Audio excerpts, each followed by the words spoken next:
Dungeon exploring roguelike game Tallowmere is now making its way over to the Nintendo Switch. But is this a dungeon that's worth exploring, or should this one just stay locked up?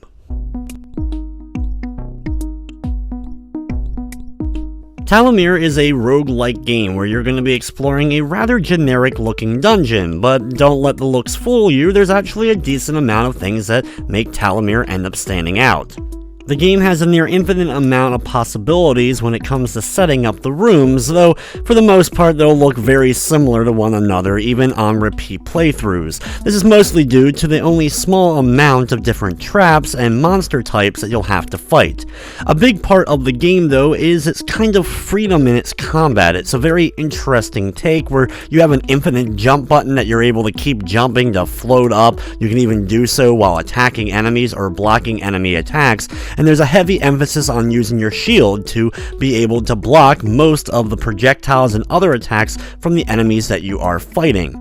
While you start off with a rather generic looking axe, there is a decent amount of weapon types that you'll have. You'll have katanas that allow you to dash instantly to any enemy that's currently on the screen, being able to attack them, though this could also lead you to running into these enemies' attacks. You'll have ice wands to send out a projectile towards them, giant clubs to bash down enemies, and then some of my favorites, the heavy weapons like the rocket launcher, and the absolute best for me, the flamethrower. Each room, increasing in size as you make it farther in, has you going through defeating a few monsters, grabbing a key in order to unlock a gate at the end of that particular room, and then moving on to the next one. Every few rooms, the enemies increase in the amount of damage and health that they end up having, of course making things more difficult. There's occasional boss or event rooms that will end up popping up from time to time. These will either involve you grabbing a flag and having to return it to Lady Tallowmere, having to free her after she ends up getting locked up, or battling a variety of other boss types. There's also some rooms like the one with mystery potions, where all these different potions are scattered throughout to increase things like your health or strength, but they also end up spawning a lot of extra monsters in that particular room. When it comes to stuff though, like your health as well as your strength, you defeat monsters and gather their soul. Every certain amount of souls that you collect, which increases with each potential level, you'll be able to cash them in at these demon statues, and they will reward you with a different amount of either health increase, attack increase, or other special properties for that particular run.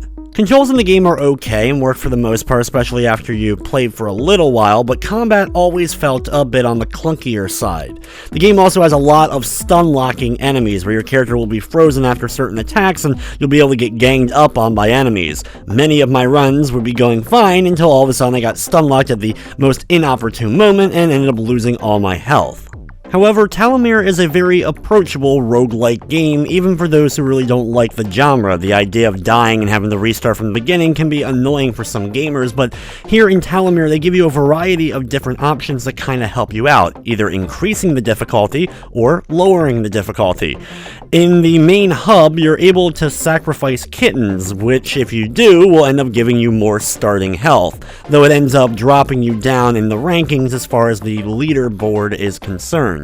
There's also some challenges that you can take on where only certain weapon types or other things are going on, and you have a goal in order to reach a certain room. There's also the penalties that you can add onto your character to make things even tougher, so there is a fair amount of things for you to do here. In order to battle the monsters though, you will need equipment, and while there isn't a ton of different types, there is a lot of different ones that you'll be able to get with different rankings for each that add different status effects, like increased damage or increased damage for a certain element or even health regen.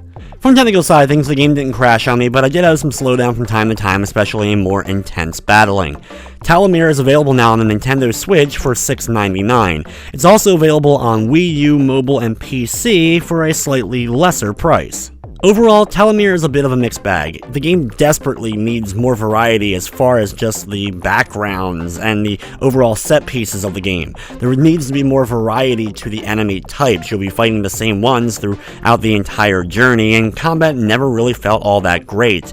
However, being able to fluctuate the difficulty, making it easier, harder, and more accessible are big pluses, along with the up to 4-player local co-op. With everything said, I'm going to be giving Tallowmere a 7 out of 10. But anyway guys, I'm going to wrap up this review. I'd like to thank you for watching, and of course I hope you enjoyed.